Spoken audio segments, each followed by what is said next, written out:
quickly.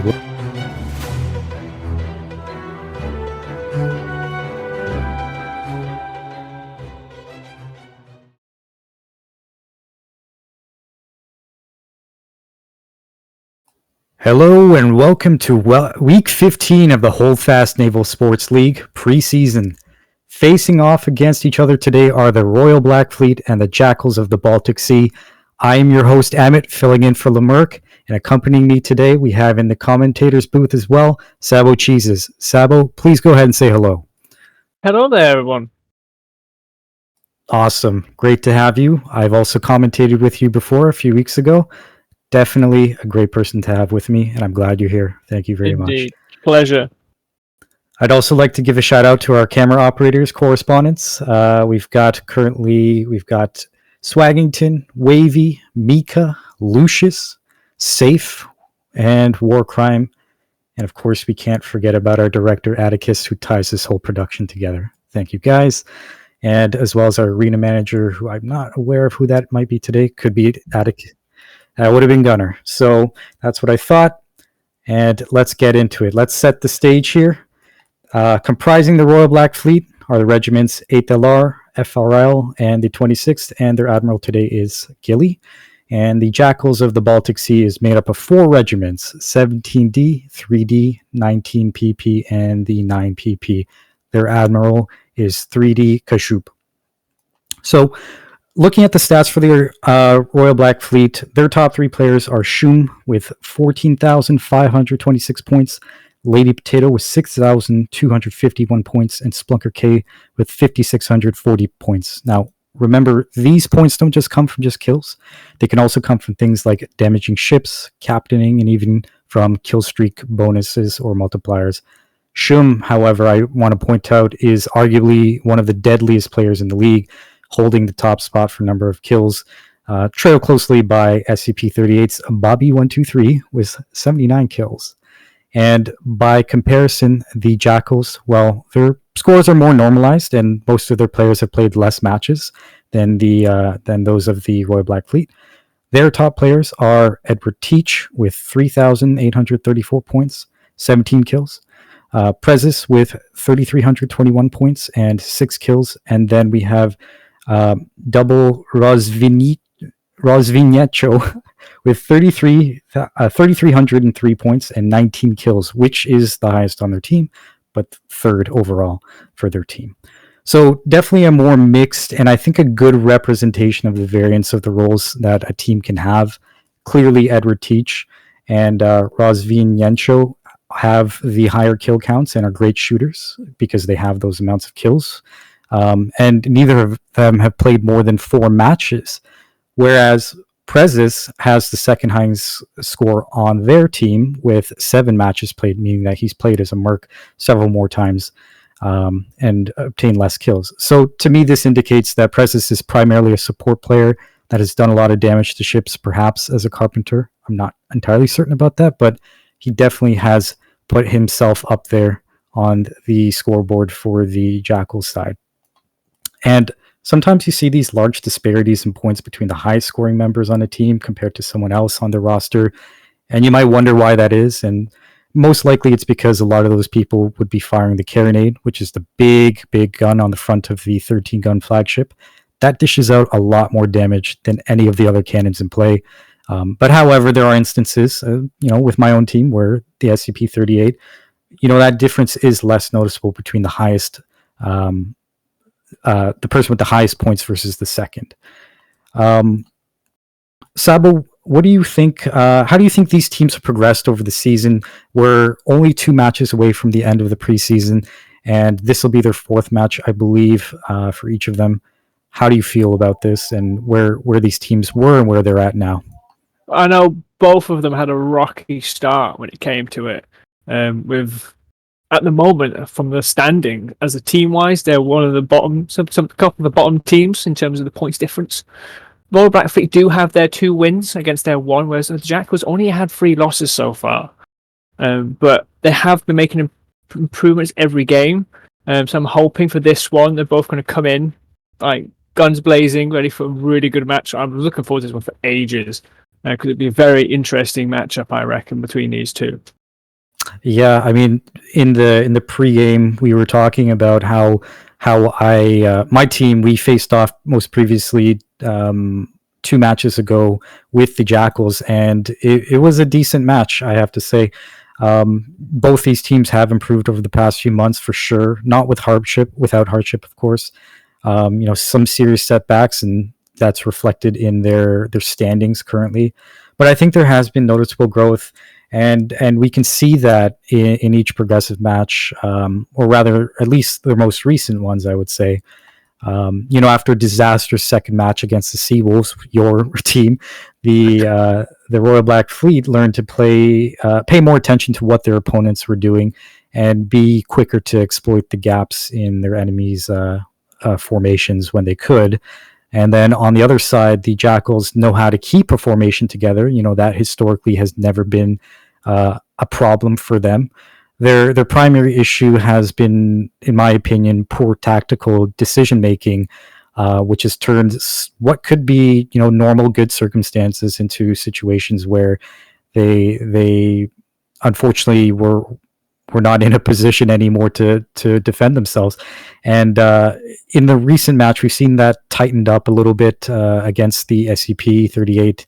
However, it wasn't really enough to give them an edge, but still, there was that growth that we saw there.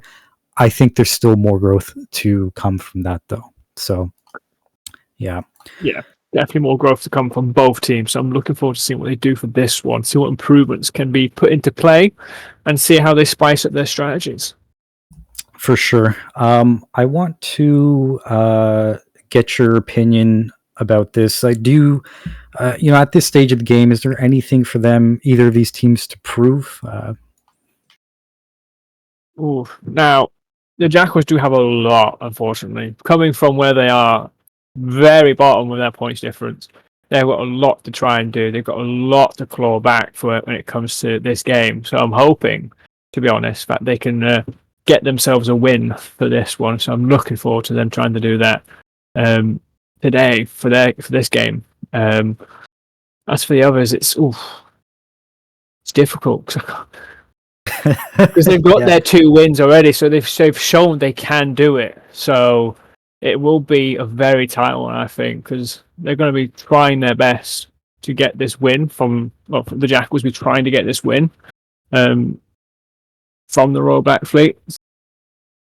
Yeah, right now, I mean, as you mentioned, the I'm going to call them the RBF just for time's sake. The Royal Black Fleet RBF, they have 2 recorded wins, 1 is a loss. The Jackals have the 3 losses, so yeah, they don't want to get shut out in this league. They still have 1 opportunity to not. Then you'll be able to. They will then be able to say that, hey, at least we didn't we didn't lose all of them. Let's talk about the stakes in terms of the standings a little bit more. Something that's come up, especially in the interviews in recent weeks, is discussion on the total points accumulated. And I had mentioned this to you earlier, is that some people like me weren't completely paying attention to that. We spent a lot of time talking about wins and losses, and that's really important for sure. But it's not always something that in terms of this preseason, that's not what's determining who wins or loses, or I shouldn't say win or lose, or who's at the top.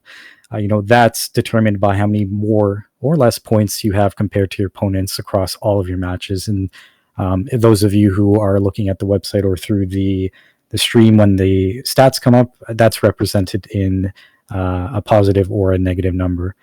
And looking at those standings right now, the RBF are currently placed 6th and 8th, respectively, out of the RBF and the Jackals, respectively, are placed 6th and 8th places out of all 8 participating teams. So for sure, it's a tough positioning for them to be in. Is there anything you think at all they can do to climb back up the ladder at this point? If you're even the RBF, I mean, they're going to have a tough thing. Mechanically, what can they do in the battle to make this work for them, or shift up a couple of levels here and not be way at the bottom? So I think the best way for either of these teams to claw out from the bottom of there and just get some more of these points and close that points difference is to try and maximize the range in their ships. So if they've been managed to practice their shooting, maximizing their potential at range, taking out the opponent's cannons before they can even use them effectively, rendering their ability to get their points utterly useless, meaning they can get all the points, whereas the others will be struggling to dish out the damage to get those crucial points to close those gaps. So effectively, they just need to wipe out those cannons and maximize just constantly hammering into those ships and try not to risk their own ships or get themselves into those awkward spots where they risk losing vessels or potentially just having all their guns wiped out. That is for sure. That is for sure. While we're waiting here for the ready up signal on both teams, I want to get your prediction now for who's going to win. I know it's a tough thing to do right now. This is a very anticipated match, as you mentioned for yourself. But ideals are great, but we have to speak in realism. So, if I could coax that out of you right now, say, well, what are your thoughts on who's going to win here today? So if we're going to go with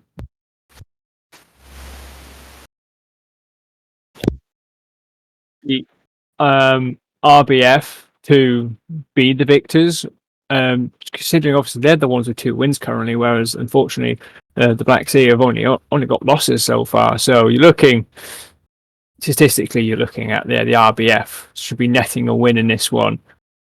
As much as I'd love to see the Black Fleet net their own win in this. Yeah, the Jackals are undeniably the underdogs given their position in the standings, and I also favor the RBF to win. However, the Jackals have shown in the past that they can really rattle the cage and make an absolute mess of the battlefield. Perhaps the RBF may buckle under that today, and it may be the day they finally feast on the bones of their foes. So, I wish them all the best. I do indeed. I wish both the teams the best.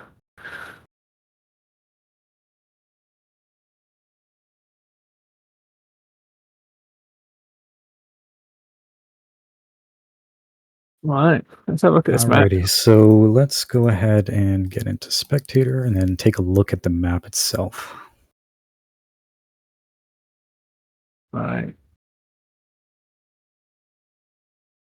So on our south side of the map today, we actually have the British fleet, is where they're positioned today. So there. Okay, so this map, Caucasian, I believe it is. Yeah, I think that's pronunciation for you. Today we've got the wind in the west direction. Now, the interesting thing about that here is that it's been quite some time since we've seen an equal amount of wind. Usually it's favored for one side or the other, either fully against them or partially. But in the case here today, it is completely equal and perpendicular to each team. So this is something that we don't normally see. And there can't really be any excuses here when it comes to the wind was against me. Although, as you had remarked earlier in the match, earlier today, there is some credence to the idea that people might want to go against their wind initially and then circle around their enemy and grab the wind to come around and hit them from behind. That's really just down to strategy. Some people don't like that. Some people do like to do that. What kind of style and pacing of aggression do you expect from each of these teams here? It's going to be a tough one because, of course, both of them really want to get that win. They really want all those points. So either they go all in and go as quickly as possible to meet them, or they take their time and be patient and wait for the perfect time to get in there. Whether it be a slow start to see where the other team goes and just respond to how they move. Because like you said, it's not very often we've seen a neutral wind like this. Most teams are probably prepared now for a wind against them or wind with them partially. So this might have potentially discombobulated some of the admirals, as we say. Okay. It's not very often you see the perpendicular one. So I'll be interested to see if they'll go with straight ahead or go partially into it and then cut around. Okay, there it is. We have the all sail. We do have usually, I mean, it's rare to see. I don't think we've ever seen any team not take all of their 8 guns and the 13 gun out. But the composition of the smaller boats, the rocket boats or gunboats, it tends to vary sometimes. Let's get on to the UK fleet and take a look at what small boats they've taken out. Swaggingtons, you're following the UK fleet. Could you describe to me which boats they've taken out? It's currently looking like they've taken out both rocket boats so far. So no gunboats. Very interesting. Okay. And on the opposite side, the French fleet, Mika, could you tell us which boats they've taken out there? I apologize. Actually, both gunboats, no rocket boats. Oh, They okay. have No actually worries. just making the choice of 2 gunboats on the French side. Okay, so 2 gunboats on each side and all the ships. Yeah, it's definitely become a common tactic now to take those 2 gunboats out instead of 1 gun, 1 rocket these days. I think a lot of them have caught on to it being the better option of the rocket boat coming out first.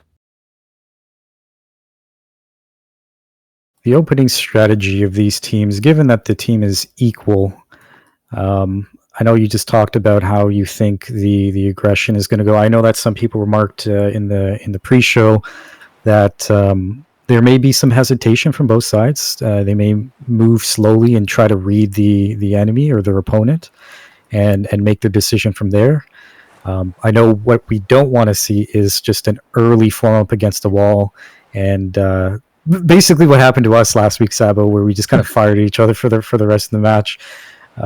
We definitely want to see some interesting gameplay here. And right now we do see the formations are quite different between the two here. Yes, they definitely have an interesting setup. You've got a line from the British and more of a column from the French at the moment.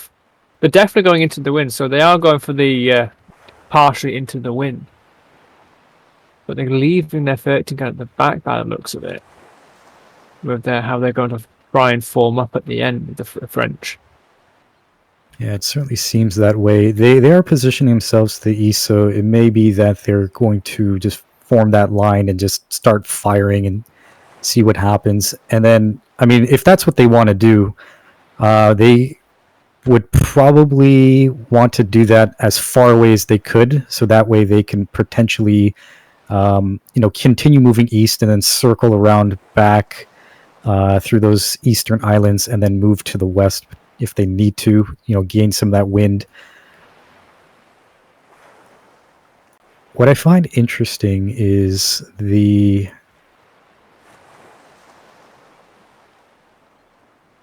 decision making of the formation here to put that 13 gun from the Jackals behind their 8 guns. That, I've said this before, you don't always see every team doing that, and that usually is a problem for them because their 13 gun flagship is then in line with the 8 guns where they can all be hit at the same ranges of the 8 guns, and the 13 gun absolutely has the ability to outrange those 8 guns. You don't really want it in your formation.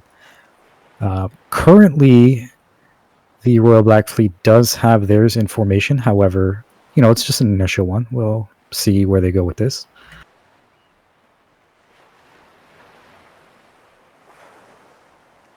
Well, it does look like the French team want to take them into the islands.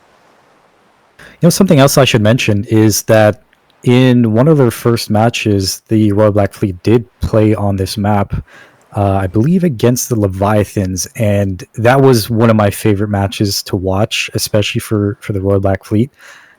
They actually turned a bad situation to a pretty good one where they've shown immense endurance so far, particularly in that same first match you just mentioned. They had the potential to win if they just took out the Leviathan flagship without losing any of their remaining ones. I'm not going to go into a full summary of what occurred in that match, but it really came down to the time. They did not allow the Leviathans to blow them up. They took them right down to the last second of the timer, and I thought that for a first match, that was a great showing from them.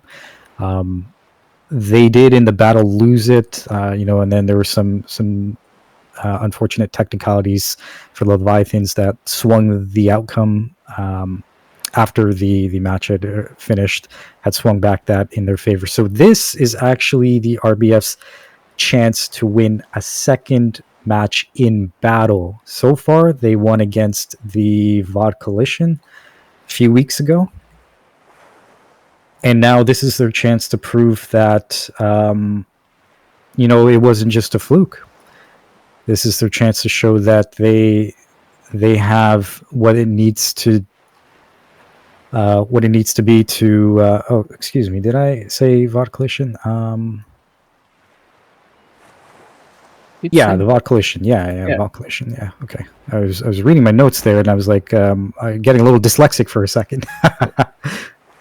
This is the best of us. Okay. Okay, interestingly enough here, so the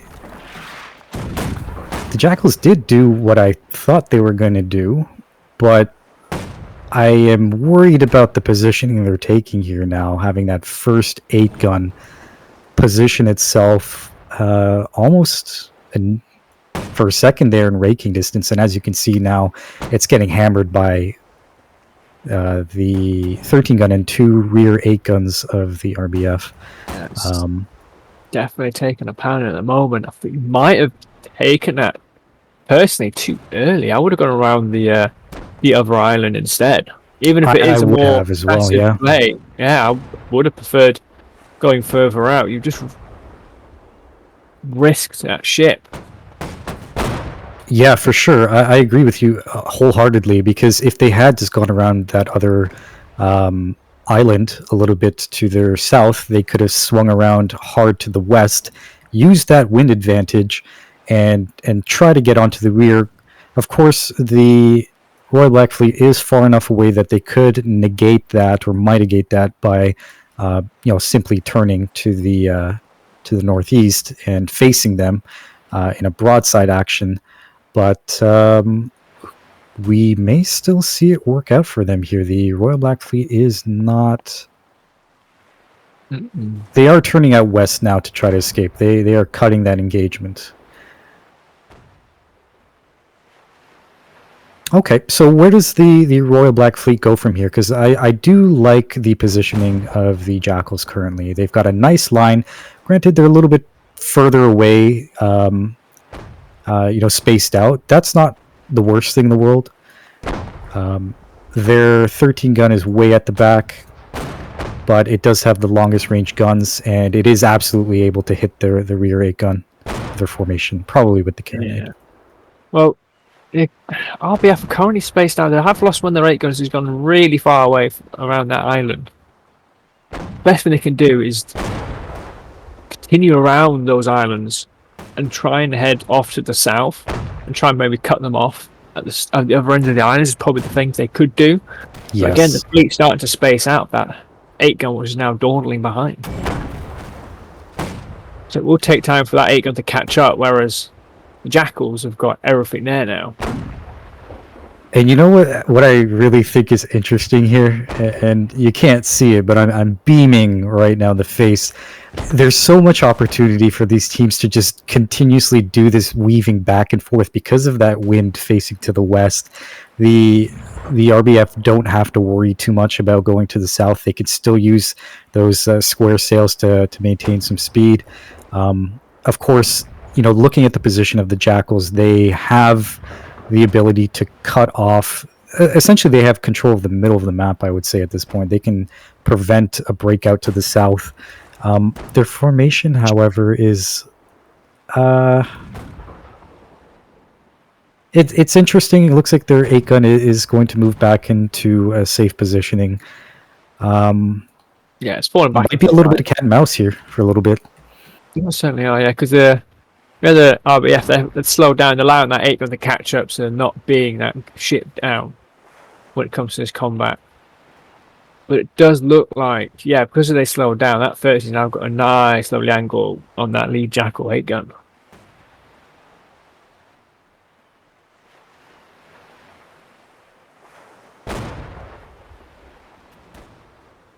So it doesn't end up in a wall shootout.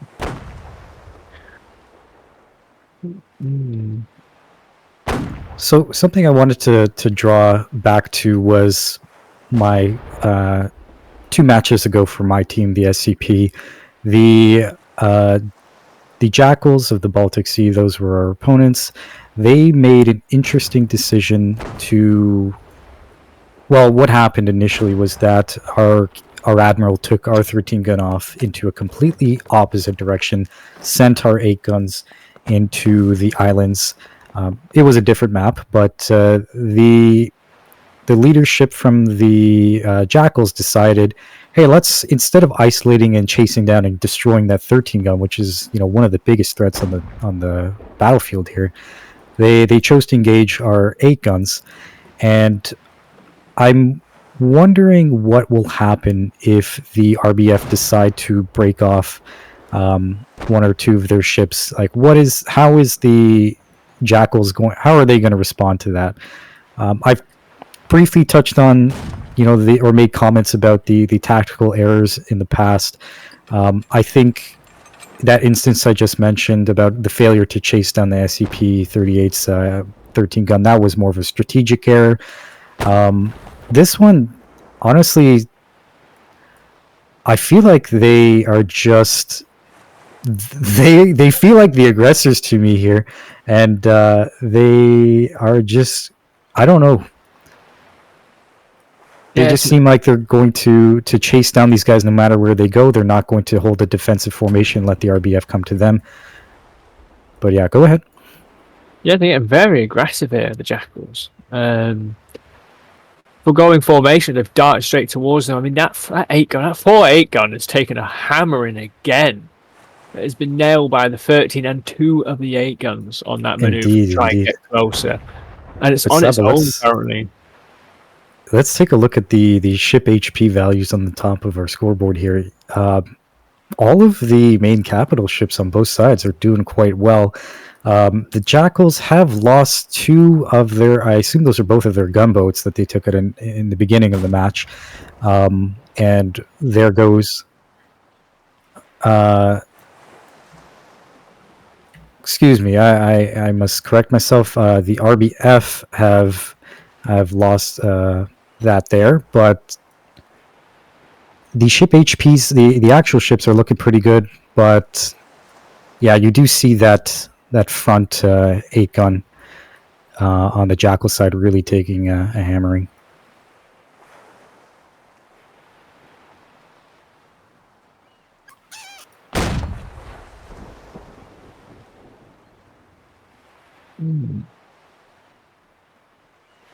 Oh boy.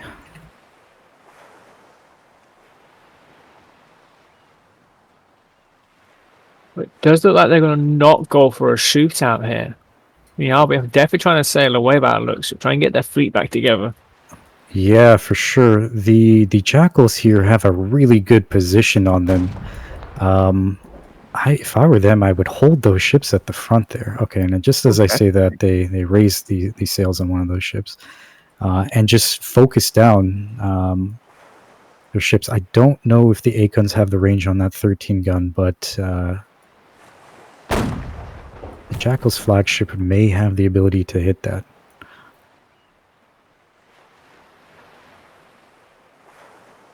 Does look like they're going to ignore the 13 staying away. They were trying to focus on those 2 8 guns that are closest by the looks of it. I don't blame them as well, because they've got the backs to them. That's some easy targets. They can do a lot of damage to those 8 guns in those angles.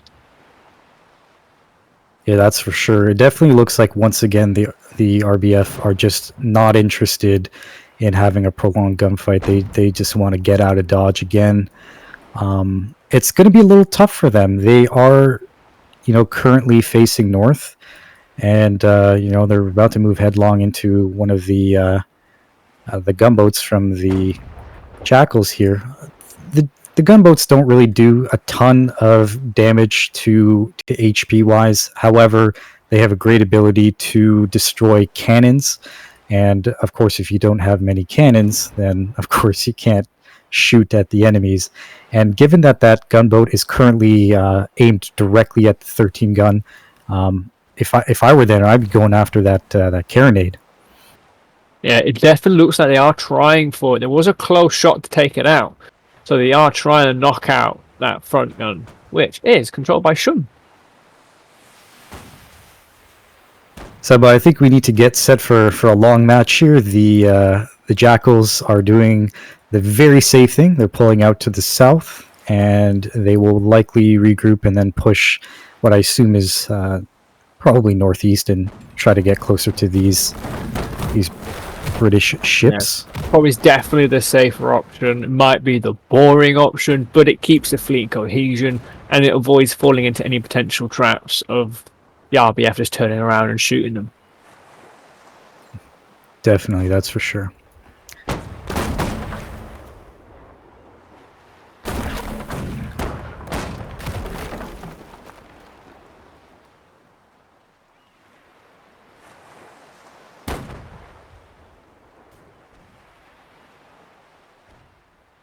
Okay, in terms of the small boats, we just had another one of the, finally a second of the Jackals. Their gunboats went down.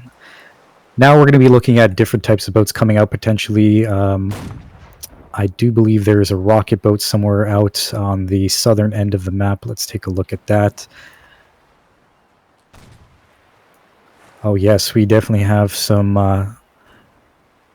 action here. Ooh, the Jackals are really doing a number on that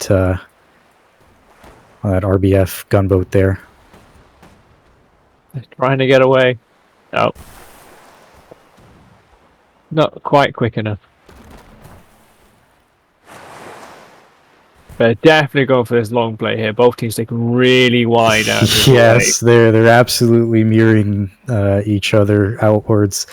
Of course, the 13 gun from the Jackals is a little bit closer to the enemies.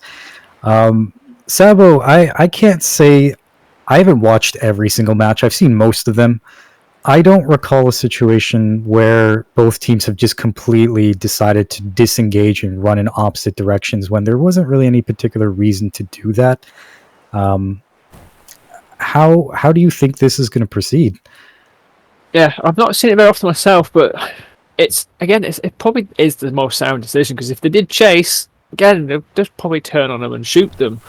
And they've already received a lot of punishment, and they can't really afford to again. So pulling out was the best option. The best thing that they could do is obviously come back around into the middle, or potentially go loop into the other set of islands, and re-continue the engagement on the other end of the islands, and continue this loop of shooting each other and then looping out, almost doing figure of 8 in the ocean. So I just took a quick look at the scoreboard here, just because, we have the time, just to take a look at what the score is like for the players on each side. And it does appear to me that there is a higher average score for the players on the side of the Jackals currently.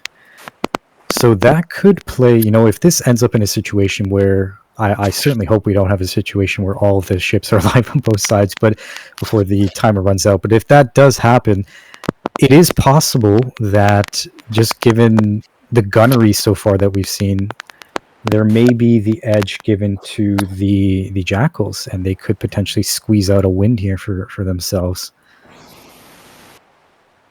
As disappointing as it would be to see that, I don't think that was really the intention of either team, but definitely we see some of the safest gameplay I've ever seen here today.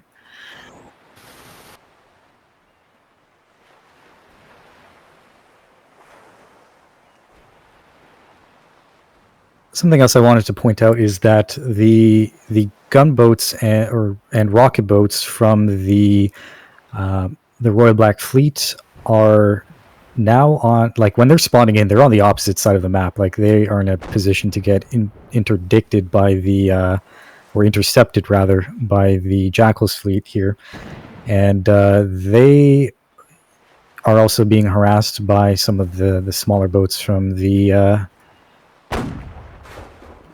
one of the gunboats from the Jackals. So instead of just bearing away and getting to their team, they are choosing to basically engage the gunboat from the Jackals. And one of the RBF rocket boats is doing a good job of hitting that gunboat with rockets. They have I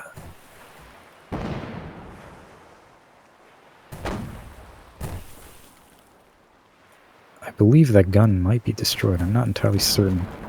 And there it is. Yeah. Well, it was destroyed already, but you know, the swivels may still be active.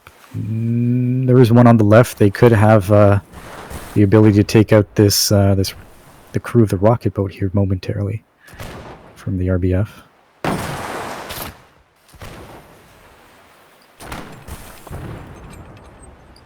And like I said, the Jackals are using their cannons at range on their main ships to try to destroy those RBF gunboats, where they will be basically of no use to their team.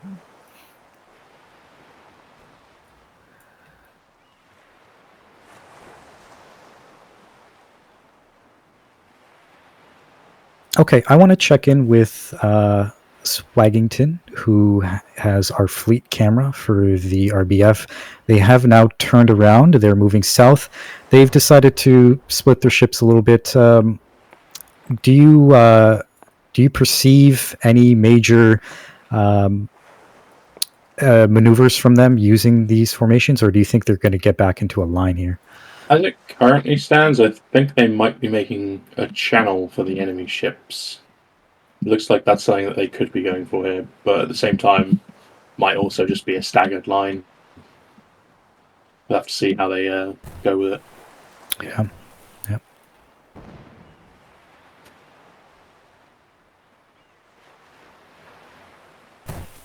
Although they do seem to be keeping two separate entities right now, which I haven't seen from them before.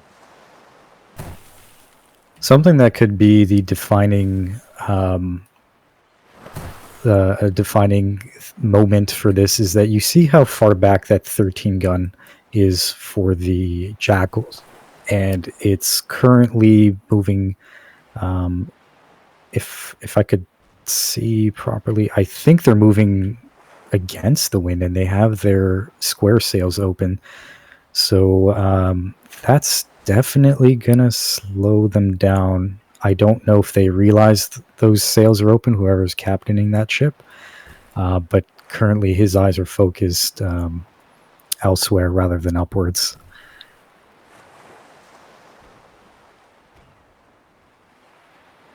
So perhaps that is the play. Maybe they are trying to just keep their 13 gun ship. Oh, and just as I say that, they raised the square sails, so that must have been a mistake. But maybe they might want to take their flagship to the north, around the left side, or excuse me, the right side of the RBF formation. However, the RBF do have two ships there ready to repel that sort of advance. So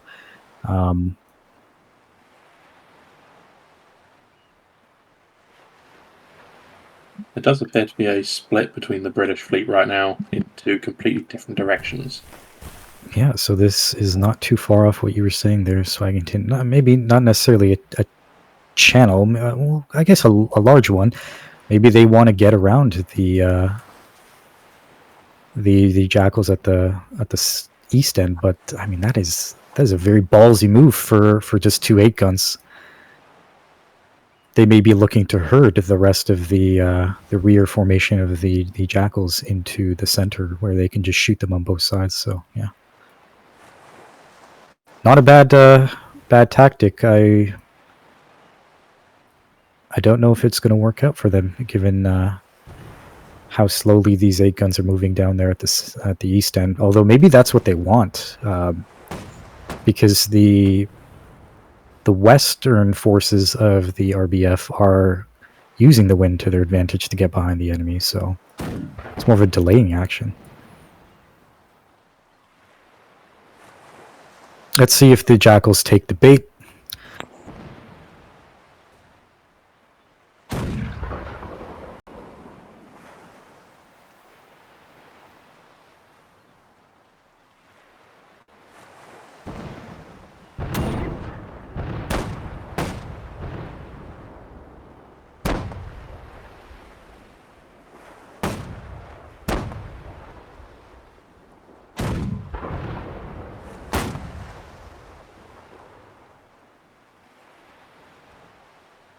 Okay, so what we're seeing here is the isolation of that 13 gun on the Jackals. They are very much. I mean, they're still quite a ways away from the enemy's primary ships, but they are still actively engaging the enemy's gunboats here, and dangerously the rocket boat from the Jackals is firing over past their 13 gun, and I think potentially here we may have a situation where the RBFs, or excuse me, the Jackals will not be able to get their 13 gun out of this position before they start taking fire from the RBF's ships. They certainly do not have the wind in their favor, that's for sure. Sabo, any thoughts on what's happening here? Oh, we may have lost him temporarily.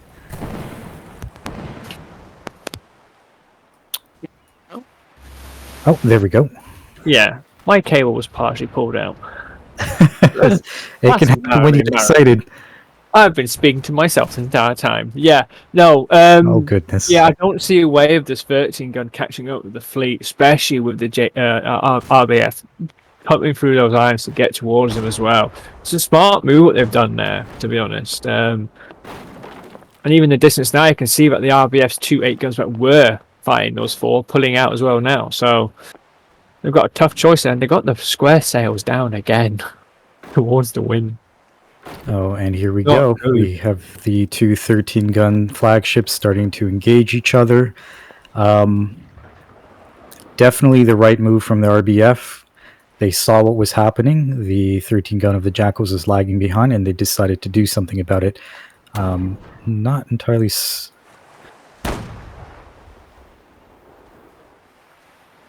And I've heard that the RBF have just lost a cannon on the 13 gun. Let's flip it over to the correspondents who are watching those ships right now. Correspondent for the RBF 13 gun, can you give us a little bit of a situation report here? Yeah, currently right now we have a rocket boat targeting the 13 gun as the enemy 13 gun and an 8 gun are starting to close in on them, and actually a third one's turning in to hopefully cut off RBF 13 gun. It's not looking very good for them right now. Man, I'm really interested to know what is going through the minds of these guys on the ship of the Jackals there, the flagship. They must know that that the countdown is there. There's almost just 3 minutes left in this match here. They're being attacked from all directions. They're getting hit from the rear by a rocket boat. While the diversionary force from the Royal Black Fleet has absolutely confounded them, and they've basically taken the bait and to full effect in the favor of the RBF. It's left their 13 stranded. It's still, currently looking at the health pool, still does have some health, but that health can disappear within moments. And with the amount of guns it's up against, yeah, absolutely. Close there as well, so they've definitely lost the cannoneer again. Something we should consider as well is, I mentioned this a little ways through, like if this ends up in a situation where all of the ships are on both sides, like let's say that 13 gun flagship from the Jackals is able to survive, it's not just good enough to survive. Like you have to get the points at to come out with the wind or the win. And look at that, a valiant little attempt from that 8-gun to get in there and intercept the rocket boat that's firing into the back of the Jackals flagship there. Maybe even block it potentially. Yeah. But those swivel guns are not to be discounted on either of those ships. So we'll see what happens here. I've had a quick zoom in, and the Jackals 13's left-hand side guns. There's only one left. Yeah, they do So they've seem got- to have a very tough fight ahead of them here, because they still have that carronade at the front, which is doing massive damage to the opposing 8-gun, but Yeah, that about all their is broadside. not enough. They have the other 2 rejoining 8-guns from the RBF that are going to now rake them as well. They do have the support of their other 8 guns that are coming in now as well. That is true. It is a good thing for them, so at least they've managed to find the ability to regroup. I've got a minute left. Less Not than a one minute, ship yeah. sunk yet. Comparatively still high HPs on both sides. There's a little bit more damage done to the Jackal ships, I believe. But now we're seeing what normally would happen in the mid game for most matches, and instead it's happening at the late game here. Crucially, the Jackals have all of their ships ready to go here against just these three 8-guns, so maybe they could win on just sinking one of those ships.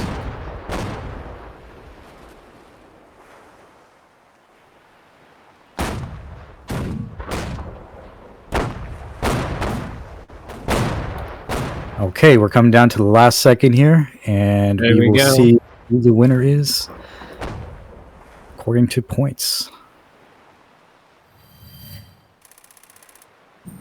Holy That's a smokes, look at the French difference on that. victory.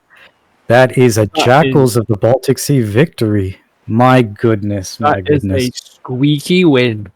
That is the squeakiest win. That is very squeaky. That is just a few hundred points. That beats out the match that my team, the SCP, had against the Bonapartes, where we lost by just something like 400 and something points. This pulls it even closer. It's Unfortunately, when it comes to what we were talking about in the pre-game, the stakes, well, when it comes to the standings, neither of the teams really did a ton of damage decisively over one over the other to make a big change on the scoreboard. So, I mean, look at the small difference in score. Their positions are really not going to change then on the scoreboard or on the standings. Whoa, they They'll be really basically the lose same that number. many points. My goodness, my goodness. Okay, let's recap. Let's get an overall sense of what you were feeling and what you saw throughout the battle. How you feel about this, Sabo? It was certainly an interesting one. They gave us a match which was not really seen. Quite the passive defensive one with, funny enough, maneuvers. There was turning in this one rather than just turn once and shoot to death. So we got to see more maneuvers. Even obviously see the RBF do their little ploy of splitting the fleet off because they witnessed obviously Jackals 13 being on its own. So there were some really good moves. It's just came really down to those few little points. So I noticed towards the end of the game there. Remember when right about when I checked in on you, we had been seeing that the 13 gun from the Royal Black Fleet was moving a little bit more to the southwest than I'd expected them to. So they went to the right of the island, facing, if you're looking south. I thought they were going to move a little bit left, close the distance a bit more. I mean, they had 3 ships, 2 8-guns and a 13-gun, and basically none of their ships were well damaged at that point. They could certainly get in there and do some damage against the 13-gun there and do more damage, I think. They didn't do that, though. And then towards the end, you saw how that 13-gun from Jackals was able to regroup with its own formations there when it was by its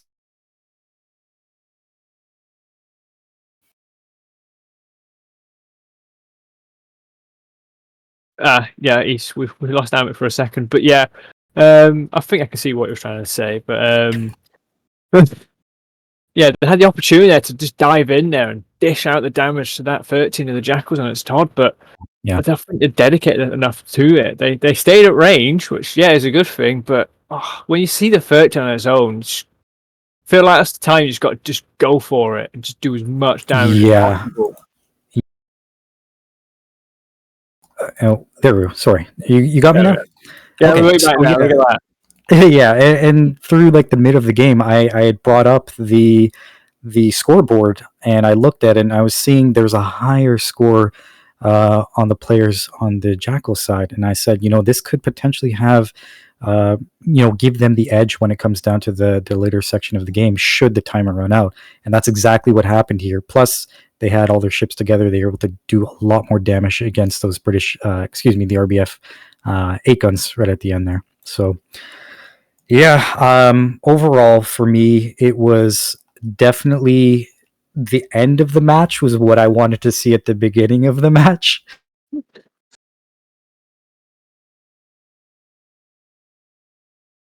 Oh, we lost him again, bless him. But seems to have some issues with Amit now, bless him. But no, yeah, it was definitely was a different match to what we're normally used to be honest. Hopefully, we can get Amit back. Back where was Amit? Live, Amit, live.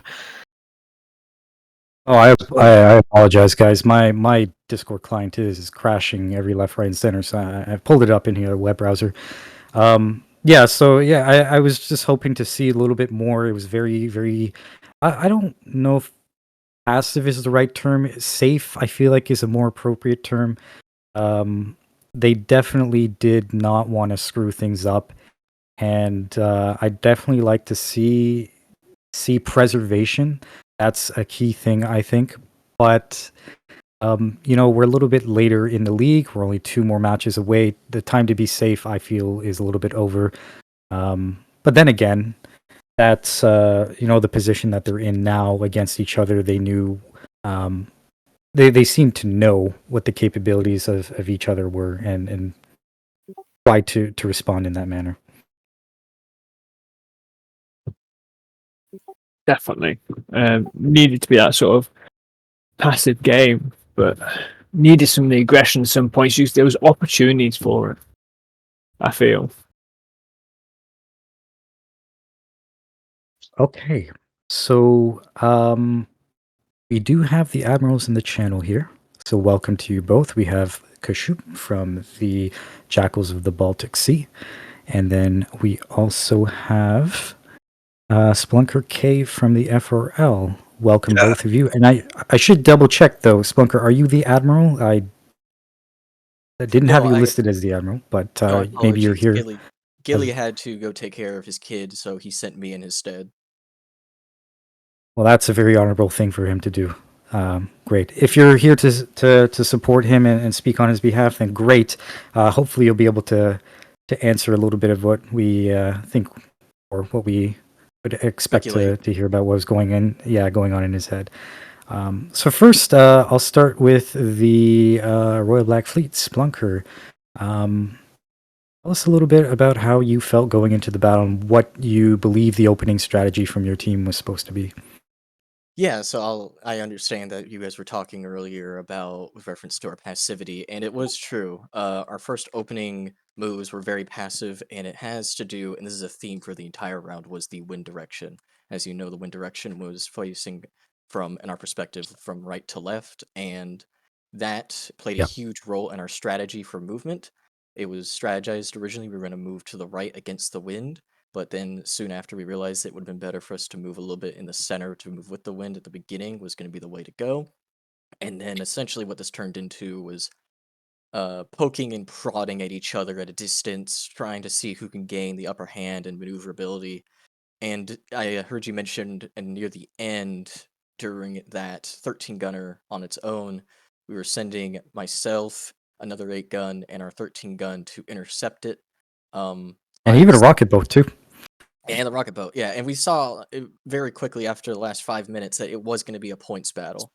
Uh, and after that point, I sent myself to intercept the 13 gunner by trying to cut across its bow, and Mhm. I was frantically telling all the other 8 gunners that were off in the distance, "It's like, you guys need to come meet me at this moment because if we don't sink this 13 gunner or do enough damage on it, we're going to lose."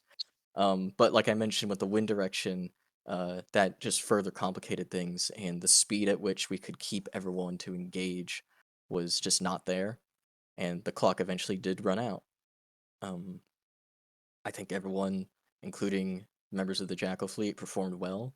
It was a fight against 2 people who were very comfortable with knowing what their capabilities were and were essentially just trying to prod the other for an opening where they could exploit. And we didn't really see any real, I guess you could say, maneuvering until the very end there, unfortunately. But I'd say that I can say on behalf of the other captains and myself that from our own experiences, it's typically better to be a little more careful with seeing an exploitable position that you think you might be able to go for when you consider things like how long it takes you to cross a certain amount of distance over time, how much Mhm. damage can your crew actually deal. We only had 1 person on each cannon, we had no secondary loaders on any of our guns, so our fire rate wasn't going to be up to par, potentially with a much better crewed ship. There's a lot of other things that had to be taken into account, and ultimately, at the end, it really just came down to a points battle, and, I'd like to congratulate the Jackals for winning out the slugfest, and yeah. Yeah, very well said. It definitely was not something that we could call one way or another until very late in the match.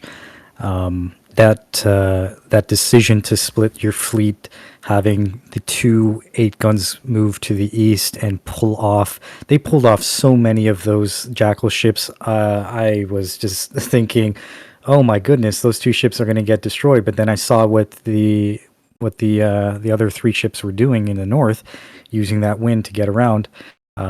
Definitely something I thought was one of the cooler things that I saw you guys do. So applaud that. Want to make sure people are not just lining up against the wall. I say that somewhat. I'm a bit of a hypocrite there, given that that's what we did in our match last week. But always really happy to see different things being tried. And yeah, it could have worked. It just came down to time and gunnery. Did you have any specific plan with your gunboats and rocket boats, or were they just kind of left to their own devices? Yeah, typically the way we start it is I believe we start with 2 gunboats at the beginning, and we typically use them as a screen initially. Uh, we found that most often it's better as a default maneuver to have 2 gunboats run as a screen for the rest of your line, especially at the initial engagement point, just to be safe. And if it looks like we're going to be kind of like what we were doing in that round, more tongue in cheek long distance shooting, then we will often send them to be a little more aggressive, and particularly more aggressive towards the enemy small boats. And Hmm. that's kind of what happened for, I think, a good chunk of the round For until near sure. the end. And Yeah, then near the we end, zoomed in on a lot of that. Yeah, we saw a lot of it. we sent the rocket boats after the 13 and all that because at that point we realized it really did come down to points, and that really was the whole, I guess you could say, theme of this whole round was points, timing and points. If the round went on for maybe, you can say this for any event. Heck, you could say it for the time we went against the VOD Coalition. If the round went for maybe a couple minutes more, I mean, who really knows what could have happened? Yeah, indeed. Was that something you guys were actively looking at? Like you would check the scoreboard and see who had more points, average wise on both teams, kind of eyeball it and see like, oh man, we have to make a play here or something because they have more points than us. Is that something that crossed the mind of your team? Yeah, I just give you a frame of reference. When we were pulling away from that engagement where we're heading towards the wall and we were kind of separated for quite a while, it was at that moment we kind of like realized, all right, they could probably outpoint us here if we don't engage, so we need to find a way to engage them without Okay, yeah. sacrificing our stability. And it was at that point, I think it was maybe 10, 15 minutes left in the round. And it took a good solid, I think, I don't know, 6 minutes just to get an engagement. Um, it was at that point where I think the 13, me, and another 8 gunner, I can't remember the captain for that ship, but he'll know who he is. we decided to try to engage that 13 gunner with as much time as he had, which I think it was only about 5 minutes left once we got around to it. And yeah, it was definitely a lot of paying attention to the clock after that disengagement we had. Yep, for sure. Other than the maybe upping the speed in which you would chase down that 13 gun, is there anything else you think that perhaps you guys would have done differently in the match, other than maybe that? You already explained your situation there. I don't want to make you rehash that. Is there anything else differently you guys think you could have done to maybe gotten that edge?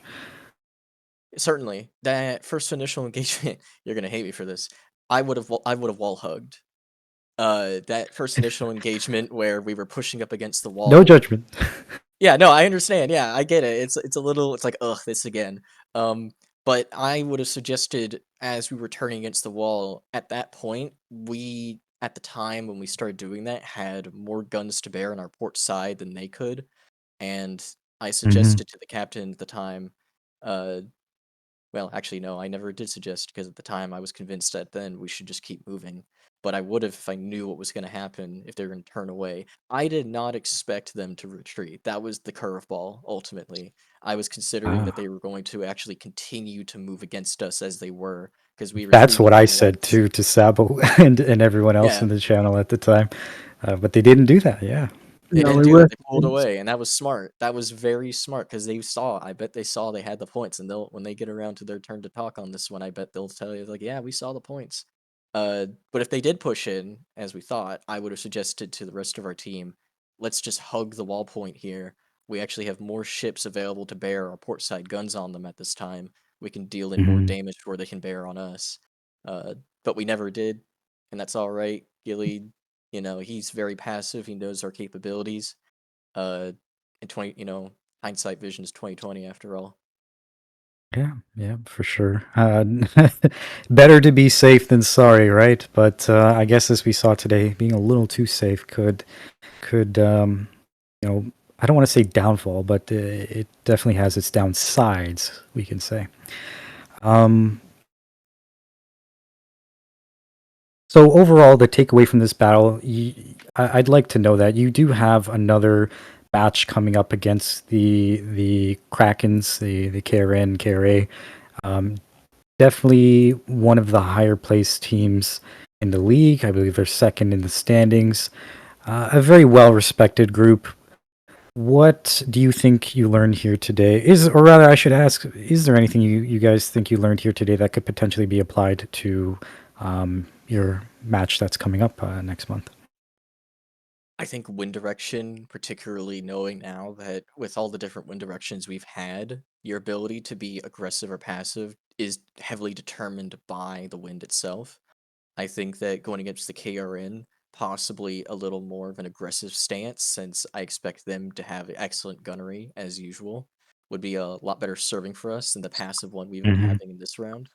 Um, but again, it all is determined by wind direction. We don't really get to always choose the strategy we want to have if we're not given the right cards to play it that way.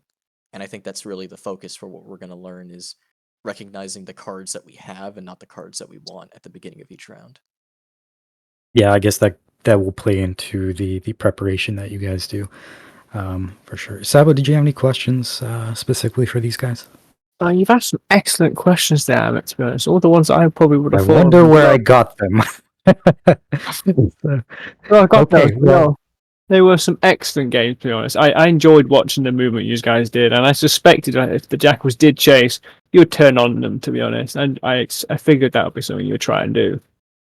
But no, it was an excellent game to watch. Again, safe game, almost worth it. But those final few hundred points. safe but great for sure. I would say it has not been as boring as some of the other matches are, and those of us who contributed to that, we know who we are. So, all How right. about Well, thank you yours, very too? much. Yeah, thank you very much for coming, Spunker, and representing Gilly, who I think sometimes is not able to come here. Real life demands uh, are often going to be the case. That's totally fine. good luck in your future battle. And let's move on to Kashup from the Jackals of the Baltic Sea. Congratulations. You guys have your first win. How does it feel? Tell us how you felt going into the battle versus right now.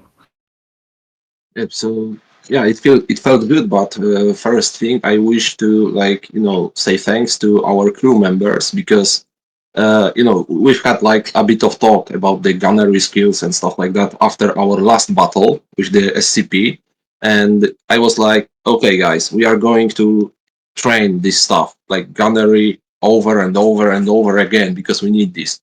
And well, I did not wish this battle to end with the point battle. I did not wish it to end up like this, but this is what happened, and our trainings paid off, I think.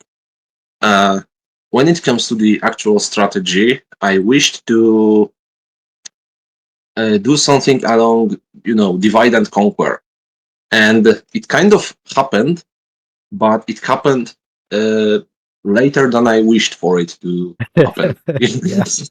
And And it's certainly what's not funny, in the way that you'd expected, yeah. and what's yeah, because like the Royal Blackfleet basically divided themselves for us. The later part of the battles, you've had Mhm. like these three ships on the east, on the west, if I remember well, and those two eight gunners on the east.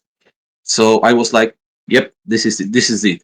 But it's a bit too late. Like we don't have time to catch up with them and to destroy them. With like it kind of happened, but it was too late. We didn't Mhm. manage to sink that eight gunner that was kind of there. But yeah, we've peppered them with the cannonballs and yeah, the points. Basically, that's what happened. Yeah, Okay.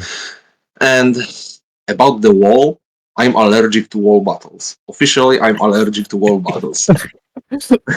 I don't want to do them. The last one, yeah, it was interesting. But today, I was like, okay, because initially it was like, really safe. Like, we didn't really come close to each other. But I've decided to kind of go against the wind at the beginning so we can get the wind and try to, get on their backs to shoot them in the back, and the Royal Black Fleet did a good job.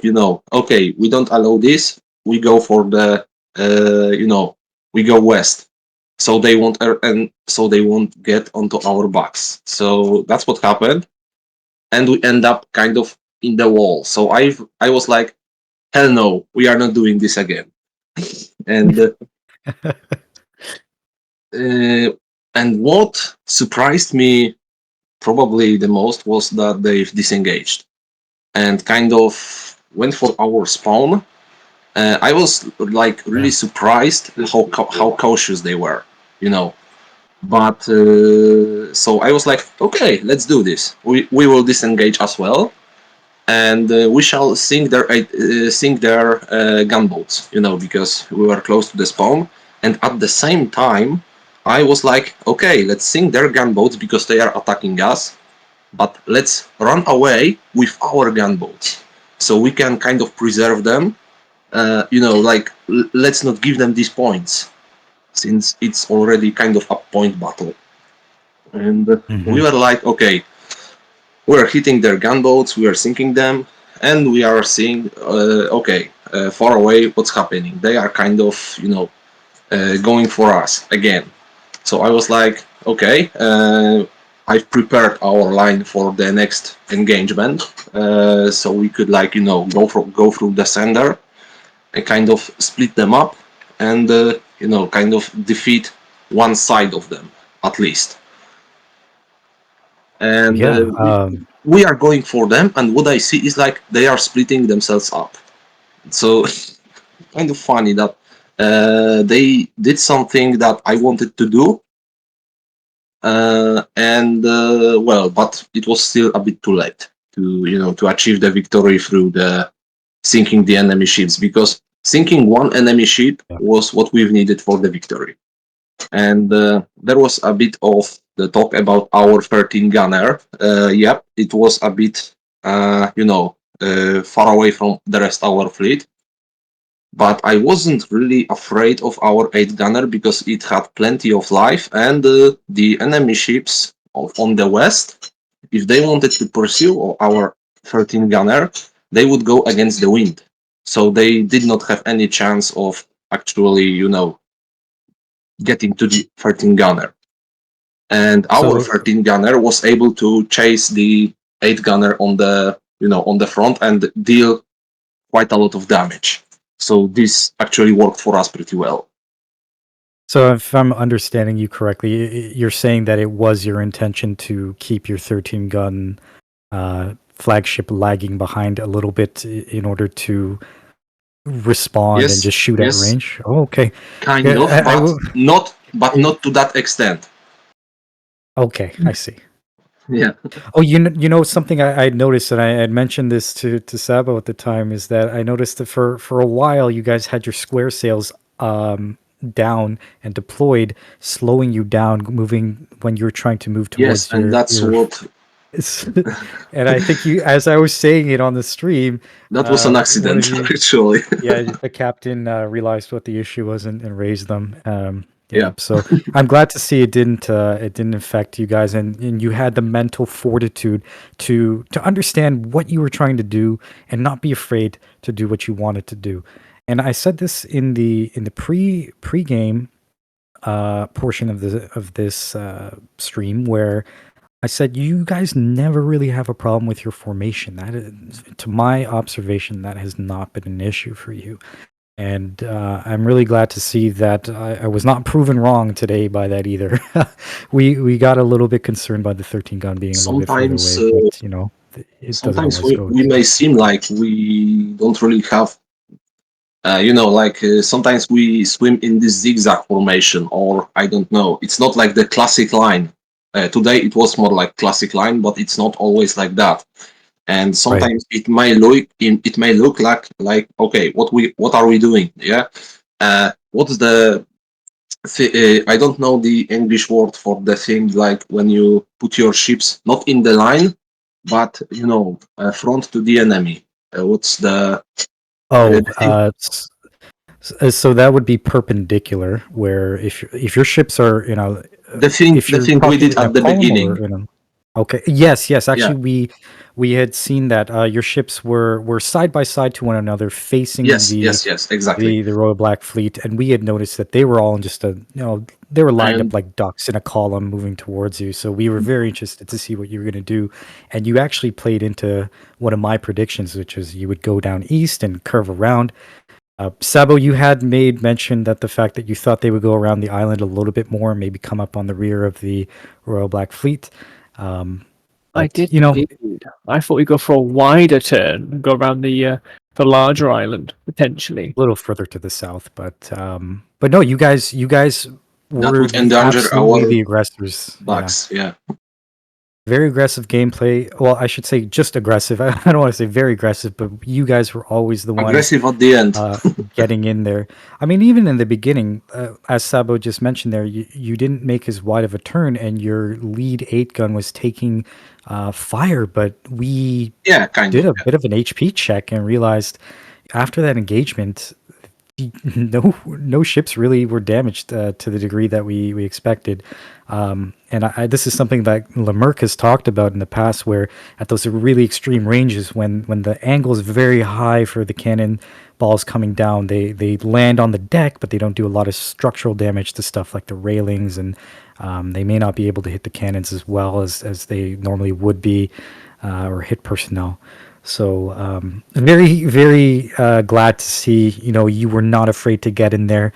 Interesting that the Royal Black Fleet disengaged twice, not just once, but twice, and they were kind of the ones who were playing cautious, as Splunker was saying.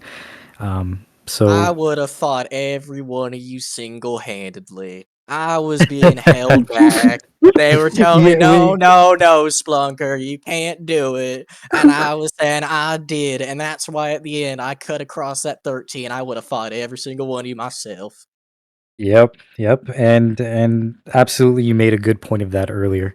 Okay, so Kashup, did you actually have any plan with your gunboats and rocket boats either, or were they kind of just as Splunker did with, or as Gilly did with the RBF? Were they kind of like a screening force, just something to kind of defend against the other ones? Because we saw a significant portion of the match dedicated to that. Gunboats, rocket boats fighting each other, and even the Jackals. You guys were firing at the RBF gunboats. With impunity. They were in no position to be helped by the RBF capital ships who were way off on the north end of the map. So, interested to know if you guys had any particular strategy there, or if it was just kind of like, you guys just help us out where you can. It was, well, the plan was kind of to use them as support for our 13 gunner, but to not like, exclusively on the defensive manner, but also on the, on the counter offensive. Like during this later part of the battle, when we've sent them to, kind of chase off the enemy gunboats and sink them, and they used the fire support from the rest of the fleet. So that worked pretty well. Well, I've always felt a bit more, well, a bit better in these tactical engagements than in the wall engagements. Like basically, when it's the wall, what else can you do? You just shoot. But when you are in the open waters or in between the isles, you can do a lot. And this is the part when the gunboats have their role to play, basically, because you have the line of the ships. They cannot really maneuver as well between the isles, but the gunboats can. So this is their strong part of them. On their own, actually, they aren't really that big of a factor because they sink pretty easily. They don't really deal that much of the damage. But Yeah, that's right. when they are the supporters or when they have the support, they can do a lot of damage. Because, for example, they don't sink that easily because maybe the enemy is focused more on the rest of the fleet. So, just the thing of balancing things out. So that's it. Okay, And the great. strategic point, basically support of our fleet, somewhat in the defensive, but also in the counter-offensive. If there's one thing you could say today that contributed to your victory, what would that be? Now, I know that the point difference was very small, it's only a few hundred points. But do you think there was any one thing that you made the decision for that was like, okay, that's the thing that made us win today? Being cautious, because this is the thing. If we started to pursue them a bit earlier, for example, in this wall situation, that wouldn't be a good idea because we would lose the wind. We would lose the maneuverability, so the enemy could do a lot of damage to us. But since we've lost the wind, we couldn't really maneuver fast enough to respond, to fire at them. So this was the one of the decisions, let's not engage yet, but let's sink their gunboats and go at them later. So that was one thing. And the second thing is basically, as I said, divide and conquer, and using the fact that the enemy split themselves up to our advantage. Because if we were closer, that would be a very dangerous situation for us because we would be hit from two sides. That wouldn't be a good thing. But if we were far away, we can close up to the one part of the fleet, sink them, and then go after the other, or at least not let the other part of the fleet to sink us. Like delay them as much as we can, or let the wind do the thing for you. Like Makes perfect sense. they were going against the wind, so they really couldn't catch up with us. Well, I can only imagine there is a great feeling of pride amongst your team there. You said you guys were preparing quite a bit, really shaping up on your gunnery, your accuracy, and I'm over the moon to see you guys take this win here. Um, you've explained yourself very well, and your thought process. It's obvious to us right now as we talk to you that there is a strategy, there is something that you're absolutely trying to put in place, and you're thinking about this in an intelligent way. When we watch the battles, that may not always come out. So thank you for sharing your thoughts with us. Is there anything, any last takeaways you want to give us from this battle? Because your next battle, it will be against the Leviathans. So I'm interested to know how you're going to prepare for that one. We are going to sink them. You're going to sink them. Simple words, but a very clear message. Yeah. Lamerck, they are coming for you. We will see, because so far it was kind of it's like, for me, this league is like the first time I'm a commander of these big engagements. It's still a new thing for me, so I'm still learning. And battle against the Leviathans is kind of like the last test. I have to kind of it's really like, even if we lose, I'm like, okay, but what I could do better? What can I learn from this? It's just like that for me. And right now, like, I feel that the tactics, the stuff like strategy, like I think that we figured that out. But what we have to kind of work on is like everything I was always saying, like previously, the discipline, the gunnery skills, the communications, and we are working on that while still perfecting the strategy stuff. And the battle against the Leviathans, it will be hard. Like even remembering their Leviathans actually won every single engagement so far. So they are really, really good, maybe even the best. So we have to, do our job well, and give everything we have. And we are going to do that. If we are going to win, then yeah, very good. And I am going to try to achieve that. You're Very well definitely said. gonna win. You're gonna win. You know why you're gonna win? I mean, go ahead. You're gonna win because you're gonna remember one thing. You're gonna rip and tear. Yeah. I mean, we've seen. I even mentioned it earlier. The Jackals. You guys in the match we had against you with the SCP, you weren't afraid to get in there, sink your teeth into us, and start tearing away at that flesh. If that has to happen, it has to happen. And but what you said here today gives me great confidence in your ability to give them a run for the money. You made a great point. Just give me the axe. First time, give you the axe. It's the first time you're leading a fleet of this size, and for many of the people here, it's the first time that they're leading a fleet of this size in this manner. And that's what the preseason of the Naval Sports League is all about. It's about getting out those kinks, not just on the organizational side, not just with our production side, but also gives the teams the opportunity to really see and test themselves.